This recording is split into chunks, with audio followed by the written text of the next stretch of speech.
What's up, guys, and welcome to episode 2 of the Sketch Wave. My name is Joel. I am one of the hosts here on the show, and my co-host, as you can see from the title, is the one and only James Julier. James, how you doing? Very good, thanks. Very good, thanks. Yourself? Awesome. Yeah, I'm very good, mate. I'm very good. I'm excited to be getting on with episode 2, and this is going to be one of our we're kind of moving towards what we hope we're going to do in the future with potentially some guest episodes, a couple of deep dives. And we thought it would be really interesting to do a deep dive on one of the hosts of the show, of course, James, who has been doing this now for over 8 years, has amassed over 470,000 subscribers on YouTube, has got hundreds of tutorials, millions of views. So we thought it would be a really good idea for you guys to get to know James a little bit more and start the journey at the very beginning and work out how we got to where we are today. So I want to start at the very, very beginning. We're gonna go into childhood for a minute. In your childhood, because I think this is really important for a lot of people. Like therapy almost. Yeah. You could lie down on the chaise longue or something if you want, if it makes it more comfortable. But we started. I think it's interesting for a lot of people to know how people fell into art. I think a lot of our viewers might find it interesting to understand, was it something that just happened, say, in your late teens or 20s or whatever it may be? And I think it would be really interesting and also very valuable for them to understand where you think your art journey started, where did it start, and what sort of format was it at the very beginning? For me, I don't really remember a time that I didn't draw. I know that people can come quite late to these kind of things in their lives, but I remember very clear, vivid memories of me being 4, 5, and just being obsessively drawing things. It was the one thing that I've always found deeply rewarding and relaxing, and just something that I've always gravitated toward. It's a difficult thing because I think at an early age, when you start to do something and people recognise that you're quite good at something, it becomes part of your identity quite early on, I think, if that's the case. So for me, I've always drawn pretty obsessively. I probably do less drawing now, apart from the YouTube stuff, than I did when I was 4, 5, 6, 7, 8 years old. I would be drawing all the time then, really. With the beauty, the benefit of more free time now, I seem to get distracted by other more adult commitments. But yeah, I've always obsessively kind of drawn and created, really. So started very early. Awesome. And was that sort of sketching? Was that painting, charcoals, anything like that? Probably just pencil drawing and pencil crayon for the largest part. I mean, I don't. It's a shame, really. I don't really have any of those things left anymore from childhood. Clearly had parents who just ruthlessly chucked them all away. But yeah, I mean, I've kind of done the gamut over the years. I've tried all the different materials pretty much, but pencil and paper has always been at the core of what I do. Even now, when I'm doing digital stuff, I still will use pencil and paper quite a lot. It is very much at the heart of. And now with the obviously the iPad and the Apple Pencil, now it almost feels like you're drawing with a pencil. You can almost get it to that point, and almost back to the basics of the core thing, really. So at the beginning, was there a particular role model you had at the beginning, or is that something you picked up by yourself? Yeah, not initially. I mean, I guess family member, an older sister who, 5 years older, was doing drawing and would inspire me at the time. I have distinct memories of, an uncle who I vividly remember showing me how something was drawn. And all those little things sort of seep into your imagination and spark your inspiration, really.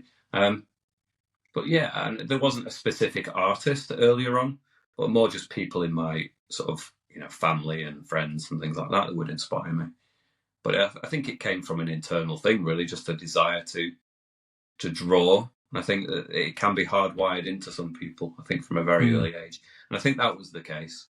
I think a little bit of aptitude goes a long way because, it's like I was saying, as soon as people recognise that you have an aptitude, then you just get encouraged, don't you? So, but yeah, later on, I would say in my teenage years, I discovered the work of H.R. Giger, it doesn't do work or rather, I don't do work in the style of H.R. Giger so much, but definitely was a huge inspiration to me in my kind of formative years before I became a professional of sorts, artist. So when you say about your teen years, I think obviously that's the sort of period in everybody's life where they take a route through education that may provide them with, certain qualifications. Is that did art create sort of an avenue for you to go down in terms of qualifications, or is that something you just kept to your sort of personal interests on the side, or again did you sort of go down the university route or college and so on? Yeah, I did the art education route. I think art has been the only thing that I've really been very committed to doing, in all honesty. So if I was to try and do an English degree or a maths degree, not that I could do a maths degree, but anything that wasn't creative and wasn't art related, it wasn't going to work. And that was very clear to me from a pretty young age. I passed pretty much excluding one, all of my GCSEs, and I got through A level, and but then at that point it was all just streamlined to just do art. Really, it's the one thing that has always motivated me, and to the point that I would exclude other subjects. I would, neglect to do homework and other things in other subjects so that I could do the art. But yeah, Awesome. I did an art degree, A levels, did art degree, did foundation course. And then I did a PGCE, so I could teach art to adults initially, and then eventually at high school as well. So when you had your qualifications, did you go then into the teaching route of, educating others on art? Is that something you moved into after? Yeah, it wasn't necessarily the plan. The plan was initially just that I wanted to be a full-time artist. I had a studio where I lived at the time in South Manchester in the UK. I had an art studio, and I was sort of painting traditional canvas, acrylic paint, and oil paint paintings. And we'd have open studios, we'd have exhibitions, but there was fitting around my kind of temp office work, admin work. So I left university really and was at a loss as to what to do with that art degree. There's no clear route really as an artist. You have to then think, well, am I just going to start from scratch in other fields, or are you going to try and put yourself out there as an artist? I lived in Brighton initially, and it was a very expensive place to try and exhibit your artwork. And I quickly realised that wasn't going to work in Brighton, to have to pay sort of gallery fees before you've even sold anything. Just it didn't really compute. It didn't make sense. So yeah, moved back to Stockport, and then through the other artists that I met there was one that was doing a teaching qualification degree, and they kind of sold it on the basis that they only go in for 3 days, they get a bursary, an amount, so that they would pay them to go in and do that, and then they'd be qualified at the end of it. And I kind of fell into the role as teacher really without it being initially my plan. But then once I started down that path, it definitely sort of showed me that I did have an appetite to try and teach what I've learned. And I think I've always had that, actually, looking back on it. I think that teaching what I know has always been an interest to me. I think when you're passionately into something, it's very difficult to understand why other people don't really get it. And so given the opportunity to just try and, not just the technical part of it, but to try and fuel people's imagination and inspiration a little bit has always been really cool for me as well. So that's how the teaching started off. Initially, it was an adult education course, but then I was doing supply work and ended up in high school. I was teaching sort of 11 to 16-year-olds at high school. And that was really cool. I enjoyed that. I did that for quite a few years. Obviously, it's very different. You put on a shirt and tie and you present. You're a teacher first and foremost at that point. So I had to squash. Wait, are you saying you don't put a shirt and tie on for your videos that you make now on YouTube? I'm sadly no, I don't. So I'm quite informal. Yeah.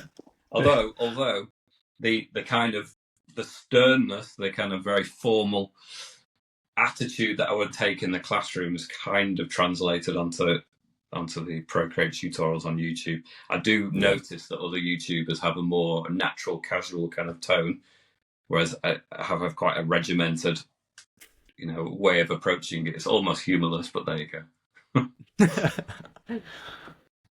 Awesome. So then you're teaching.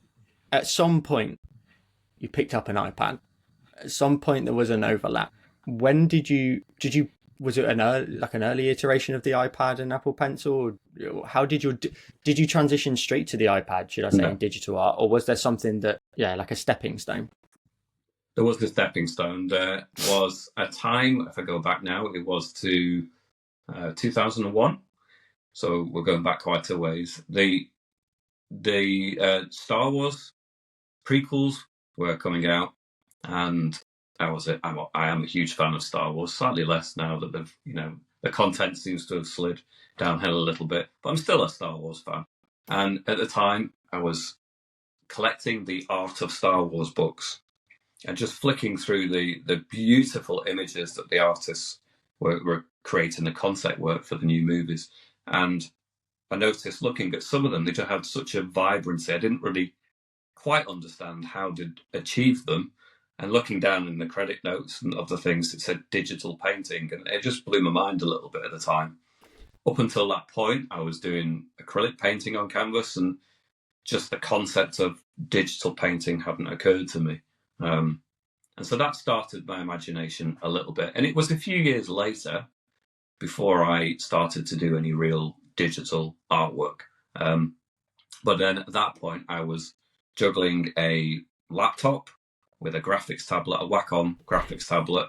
So it was a very difficult, awkward kind of setup. So I'd have to have like a coffee table or something in front of me for the laptop, and then have the graphics tablet on my lap.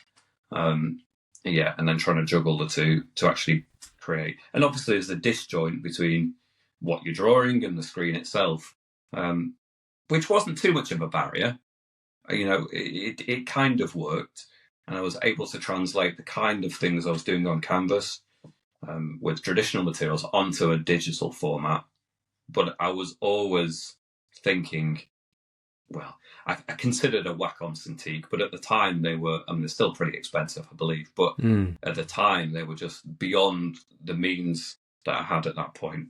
But I did sort of dream that, using an iPad would be something that we could later go on and do. And then, well, initially the Apple Pencil hadn't come out. I had an older, smaller iPad, and I had a Wacom rubber-tipped stylus that needed batteries putting in it. And you could use it without the batteries, but it was just like using your finger and do finger painting. And then it had, now you see, I have to go back, it had pressure sensitivity. The magic kind of, thing that you get from a stylus. This Wacom rubber tip stylus had pressure sensitivity if you had the batteries in place. And that was my first introduction to the idea that, you could actually use it in a really more sophisticated way. It wasn't just finger painting on the iPad. I used that for a couple of years, and then they announced the iPad Pro with the Apple Pencil, and that was a complete revelation, really, at that point. It was everything that I'd wanted, all in one really nice iPad package. So I suppose for you, because I've been back to the very first few videos, I've seen the very first few, and I suppose for you, your nature as a teacher, you would have naturally, I assume, quite quickly said, I'm going to make something and stick it on YouTube and see if it resonates. Was it a quick process for you to say, I've got something here and I can maybe explain this or demonstrate this and educate others? Or was it something that just came out of the blue and you just thought, I'll put something up? Was it a quick process?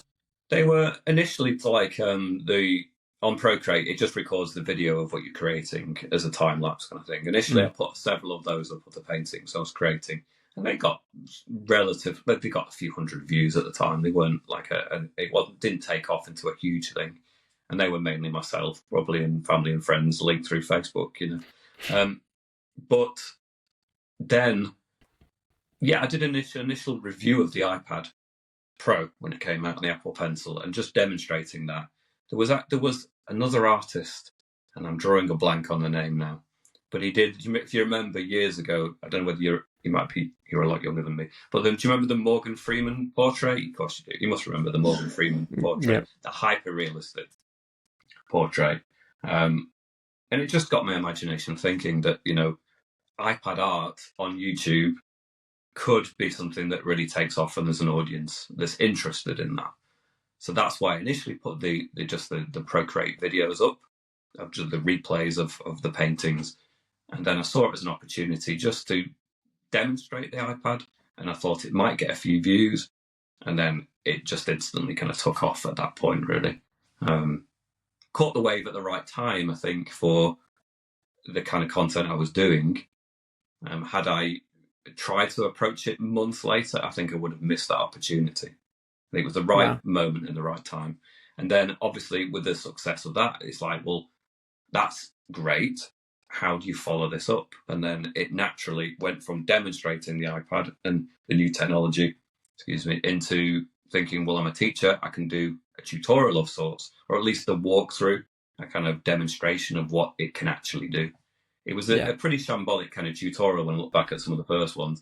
It was very much like just pointing people towards the colour wheel and saying, well, an orange in this region, if you just pick that, and there was no colour palette sharing or hexadecimal codes or anything like that. Wow, no palettes at the beginning. I bet that was a nightmare. No, I think there were palettes, but I didn't share them. I can't remember if there was a means to share them at that point, but I didn't. I just pointed to the point on the colour wheel and said, an orange like this. And then people had to judge it based on that. And surprisingly, people did, but not the best way to go ahead moving forwards.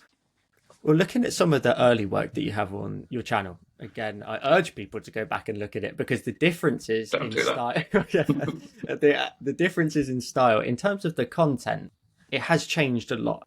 A lot of the early content that you were posting was very much like almost fantasy, sci-fi, and I can, now hearing sort of your journey through art, I can understand maybe where that sort of came from, maybe somewhat Star Wars inspired, or that kind of sci-fi vibe with the sort of fantasy aspect to it.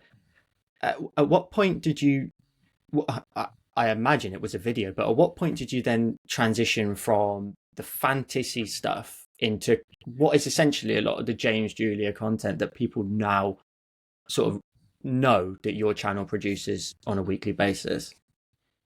I think you have to be realistic as a content creator, and you have to know your audience, and you have to think about the larger kind of use case. And I think that I've always recognised that the stuff that I did that was fantasy or surreal or sci-fi based is quite a niche thing. And I know there's a separation for me as an individual when I was in the classroom as an art teacher, and when I was me at home as an artist. And I realised that me as an artist wasn't necessarily going to get a following presenting what I do. And also, it's very difficult to teach the stuff that I do for my own personal kind of portfolio. It tends to be that it's a bit of an exploration on the canvas, and I don't know where it's going to end up. So I'll start with an initial kind of the skeleton of a sketch, and then it will just begin to sort of flesh out and refine. But I couldn't possibly translate that into a lesson, really. Whereas if I have a landscape in mind, I might have found a photo reference, or I might have done a few landscapes in the past that are similar. I can sort of think about how to deconstruct that and explain that in a more coherent manner. So it became more of a how do you paint a landscape thing, and then it just kind of clicked, and people latched onto that, and I've kind of stuck with the format. I've tried to push it around here and there and do different kind of subject matter, but largely I've stuck to pretty much the format that seemed to work and resonate. I think for a lot of people as well, people know what a mountain looks like. They know what a forest looks like. So when you say, oh, we're going to sprinkle on some snow now, there's a clear understanding of, I've seen a tree with snow on, I know. If you then say we're going to integrate in a light fusion rod here or something, I'm just spitballing, but like those types of concepts, no one knows necessarily what that is to understand how they could then tackle that kind of process. And also the exploration of that concept for themselves, of for people that know how to draw mountains or have learnt to draw mountains, say first of all from your video, they can go off and draw them again. But Exactly. the fantasy stuff, there's no rules, there's no limitation to go, they can't then go off and do that. They can, but it requires their own imagination and creativity rather than potentially even using reference photos as well of a mountain or forest. Yeah. In my personal work, there would be no references at all. I would start blind, and it would start with a pencil sketch of just manipulating shapes and forms, and then it would be a case of, well, what can I imagine would be the texture, the lighting, and it would all be without any reference. But it has to be a different thing when it comes to the tutorials. And like I say, with things that people recognize, I think that yours, regardless of where you're going to end up, you have to start with thinking about real things in the real world, things that you can have references for, so that you know that if it's working, if it's realistic, if the lighting is looking right, for example. I think it's important. Yeah, absolutely. So I know a lot of creators, when they get the job of a YouTuber is massive. It's not as sort of straightforward and linear as it sounds. And so I know how time consuming it can be. Do you still get time to draw your own personal sort of content in your own time, or is that something that's kind of been put to the side? Because obviously you've got life going on as well alongside the channel. Yeah, I mean, I'm a parent, so that kind of dominates a lot of my free time as well. But I do try to keep things sort of percolating in the background at least a little bit. The kind of surreal sci-fi stuff has kind of dropped off the radar a little bit for the time being, but I do intend to get back into more personal work as well now. It takes me a little while, I've noticed, to get into the kind of rhythm of how I work. I was doing high school teaching and doing YouTube at the weekends and juggling the two for a couple of years there. But now I don't do the high school teaching anymore. I just do the YouTube. So I'm hoping that with that extra free time, that I can start to build up my own portfolio again a little bit more. That must have been a huge moment for you, like on a personal level, to say, my channel has done so well, I can solely focus on this going forward.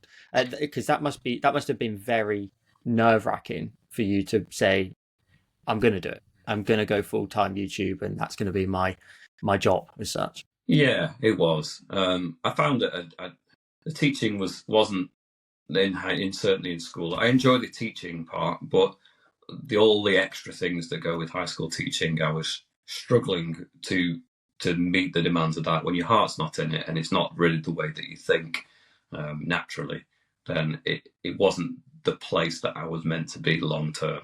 I knew that for a number of years. I found that I still wanted to teach in some capacity, but it wasn't going to be in the classroom. Yeah, I mean, it was a jumping off point, but I thought, well, if I don't do it now, then you can't really commit to the YouTube side while you're doing it as a side hustle, as a couple of hours here and a couple of hours there. So, I mean, you can, but I like the position I'm in now, where I can really spend a bit longer thinking about the image that I'm going to do, rather than just scrambling something together last minute, because I need to do a video. Yeah, I still have that weekly upload schedule. I don't intend to do really much more than that. Partly for the fact that I don't think people who watch have enough time themselves to do multiple tutorials in a week either. So I think the one video a week is the schedule I will stick to, but it allows me to, at this point, just really think around it a little bit more and just make sure I'm prepared for it a little bit better, and therefore do longer tutorials and more in-depth detail on them. Yeah. And how many, and just to clarify, subscribers means nothing, guys. If you're watching this and listening, subscribers means nothing. It doesn't relate to finances in any way. You could have 10,000 subs but be making millions of pounds a month. It doesn't correlate in any way. But at what point did you say, and not to get into finances like that, what I'm getting at is like, at what point, I'm kind of asking on like a subscriber level, like at what point did you feel like you could do it?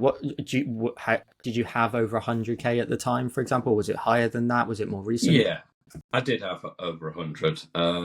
But like I say, it's not necessarily the subscriber numbers, it's the video views, I suppose, if anything. and then it's are people watching them for a longer period, and therefore will be hit with ad placements, and you gain ad revenue. I don't really tend to have too many sponsors. I've had them in the past. I don't go seeking them. Sometimes people will come to me and offer me sponsorships, and I will consider them. I like to stay a little bit more focused on the actual content. Not to say I won't do sponsorships in the future, but yeah, there's not the money side of it has been almost like a side byproduct of the whole process. Really, I'm more focused on just achieving the views and the success and the interest, I think, is what I aim for. But yeah, it's more to do with the video views. But yeah, there was well over 100,000 subscribers before I was in a position to leave teaching. It was building a good extra side income, but to get close to the equivalent of a kind of teaching wage, it needed to be, 200,000-300,000 at that point, really. It fluctuates so much too. You could be during the winter months near Christmas, the advert space is, more expensive. And so the third parties, the companies, will pay a lot more for that ad space. Therefore, your percentage of whatever they've paid to Google is a higher amount. And people are more interested in buying iPads around Christmas time too. So they will watch more of your videos typically, And people are inside at Christmas in the winter. It's Very cold, true. so summertime people are out having fun, and doing less of the tutorial stuff. So yeah, I thought I'd ask because it's a question. Go on. Yeah, it just fluctuates. It'd be nice to say that if you hit this number of subscribers, then it will translate to this amount of money, and there's so many variables: the time of year, the amount that you produce, the length of your videos. Yeah, it really does depend on so many factors. Yeah, and I thought I'd ask because I get a lot of people ask me all the time, how can I do this? How can I do this as a living and stuff like that? And I don't know whether or not maybe the age of the people that ask is quite low, and obviously a lot of people is it Gen Z, all aspire to be YouTubers and stuff. So they see what you're doing and what we do, like I do, and see that as a possibility. These guys, majority of them are full time.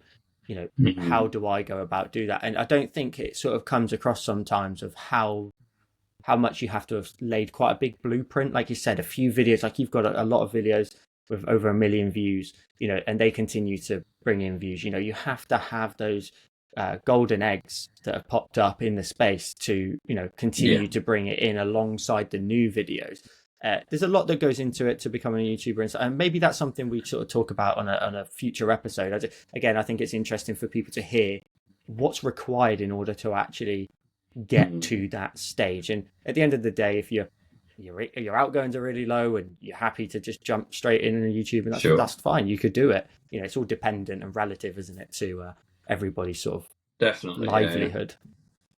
Yeah, for sure. And also the time that goes into it in the back end, everything, the curation of the concept through to a pre-practice.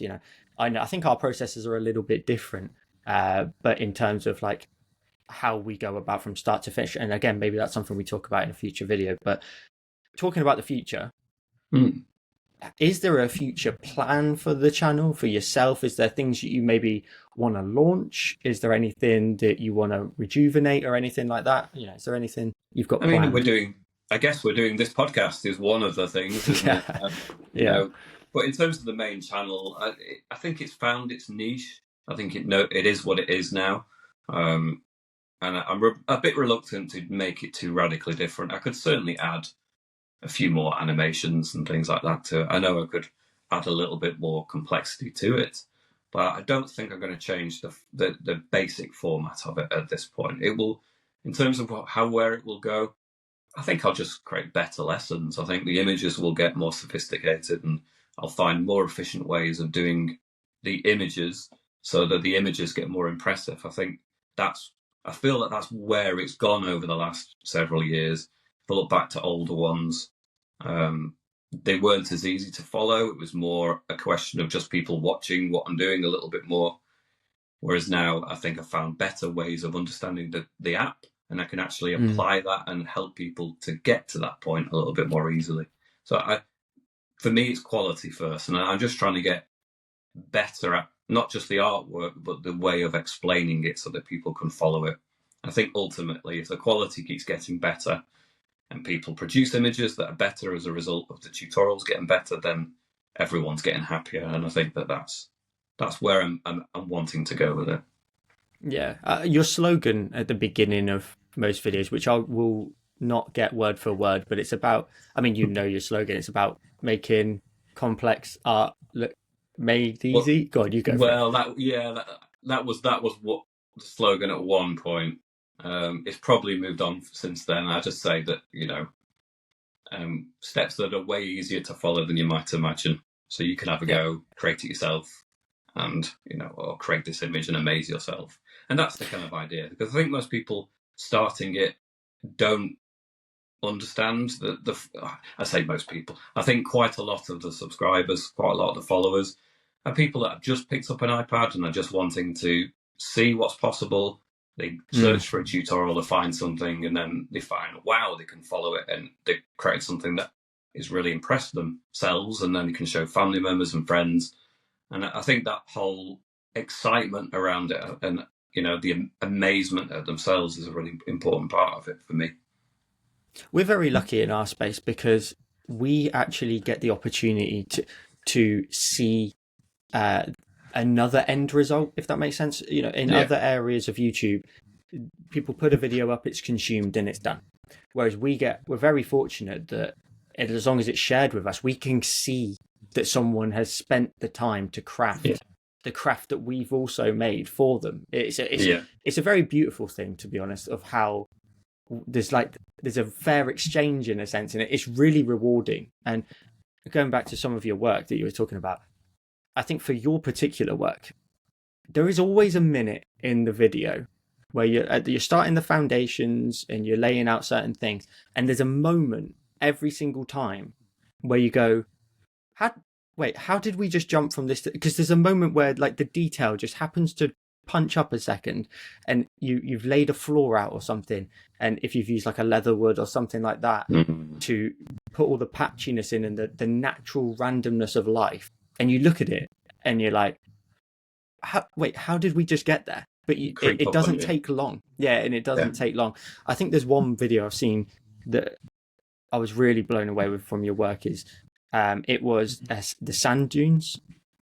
And I think you had footsteps moving through them. I think it might have been about a year ago, maybe now, I think. Right. But the sand dunes, and I'll try and put it up on screen and edit and leave a link to it in the description down below. But when I saw that one, especially when it's shared afterwards, like there's so many Facebook groups that, are Procreate based, and people will always share their finished creations. And I can guarantee week after week after week that there is a James Julier submission in there every single time, because I think a lot of your work at the minute you started to move into there's almost probably almost a circle in a sense starting to happen, where you're starting to bring in some element of fantasy in there. It's not harsh, just rigid reality. There's a little bit of fantasy in that, and I think people like that because I think it still treads on those boundaries of, you understand that that's a tree. Yes, it may have walked into like an archway or something like that, but they know what a tree looks like. They know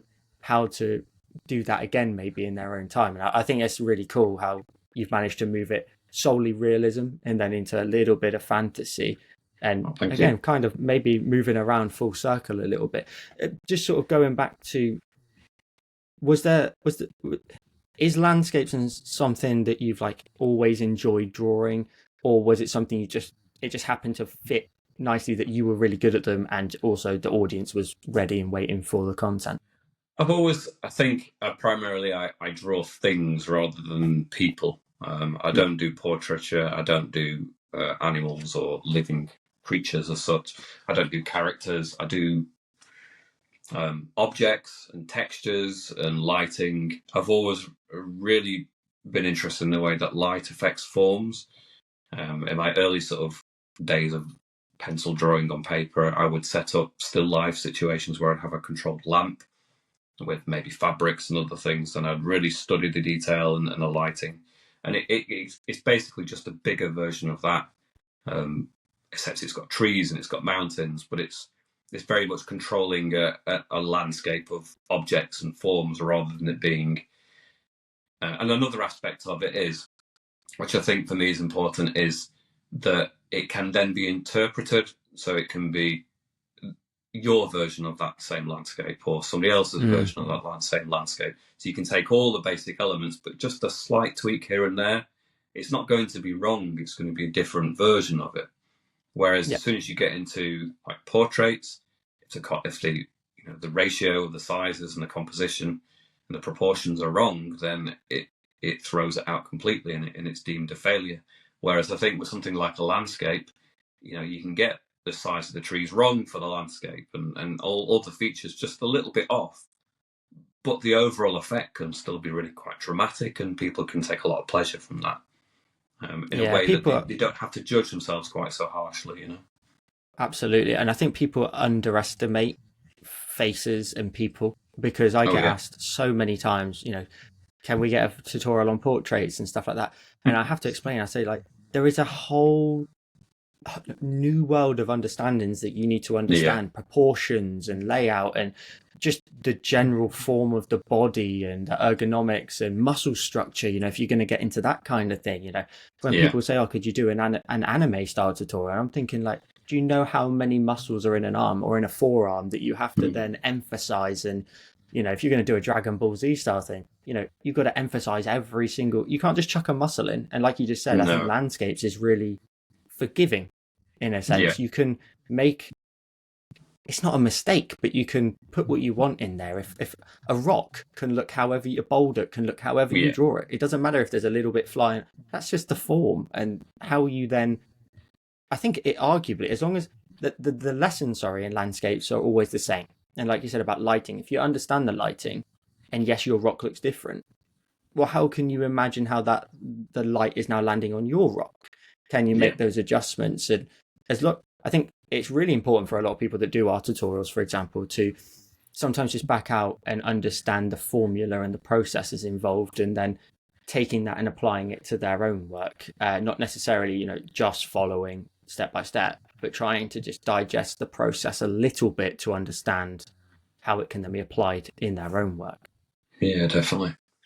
Yeah, awesome. There's so much to, like they said, there's so much to learn within the art field and drawing just alone, that really the point of the tutorials is to give people a little bit more confidence, just some access to creating some images that they can be really proud of. And there's loads of places that people can go to learn the fundamentals of figure drawing and anatomy and, like you say, other things. But it's a different kind of art creation that I'm going for, really. It's smaller chunks. People can have a go as a little bit of a hobby, or they can, push the details of landscapes if that's what they're interested in. That's their area of focus. They can push that a little bit further each week. But yeah, I think it's just more accessible. It's bite-sized sort of lessons where they have an outcome at the end of it that they can be proud of. I think there's definitely something to be said for doing, a larger scale process where they're learning to draw the human figure, for example, but it requires a lot more than one lesson. It'd be more of a course or an ongoing project. And I've considered that. I've considered sort of doing longer courses outside of YouTube, but I quite like the accessibility that YouTube gives you to everybody, really. I like the, democratization of YouTube, and we're, somebody who doesn't have the resources, but, if they're able to get access to an iPad, just the iPad in Procreate, then they can have a go. You don't need to then fork out a whole load of money extra for a course, And I'm not knocking people who do that. That's just my approach to it, really. Because you said at one point about sort of doing stuff outside of YouTube. At one point you were doing that, right, on your Patreon? Content outside. Yeah, I do extended versions of my YouTube tutorials on Patreon. Is that something you're still doing? Yes, I do. Awesome. So I take people to maybe 90% complete on YouTube, and then it's just some fine tuning, some extended details on the Patreon side of things. But it's not necessary in order to feel happy with the outcome. It's an extra little relish, but fundamentally the image is done within YouTube. Yeah, absolutely. Well, that is pretty much the end of our deep dive. I have one question which we're going to ask every single guest. And by the way, if you want a particular guest on the show, let us know in the comments down below who you'd like us to do a deep dive on. And that question is, if you could only ever use one more brush in Procreate, what would it be? It would be the soft brush. It would be the airbrushing soft brush. I mean, in terms of the surreal sci-fi stuff that I've done in the past, I would over rely upon that, mainly because the inspiration for me was H.R. Giger in the years gone by. And his work was using real airbrushing, and so you wouldn't see any brush textures as such. It would be so smooth, the transitions, and it would just have that real kind of soft look to it. And so I naturally gravitated towards airbrushes within, I was going to say Patreon, Procreate. And so, yeah, if I had to limit myself to one brush, it would be the airbrushing soft brush. Perfect. James, this has been awesome. And I think it would be really insightful for so many people to obviously get to know the man behind the camera. Guys, if you enjoyed this episode, please let us know in the comments down below. And again, if you'd like any future guests as well, while you're down there, let us know in the comments. Maybe even let them know about the show as well. Guys, thank you so much for watching. If you want to support the channel, you can go ahead and subscribe to our channel, as well as subscribe to all of our socials as well. Our link tree will be in the description down below. James, thank you for the deep dive, and we'll see you guys next time. See you later.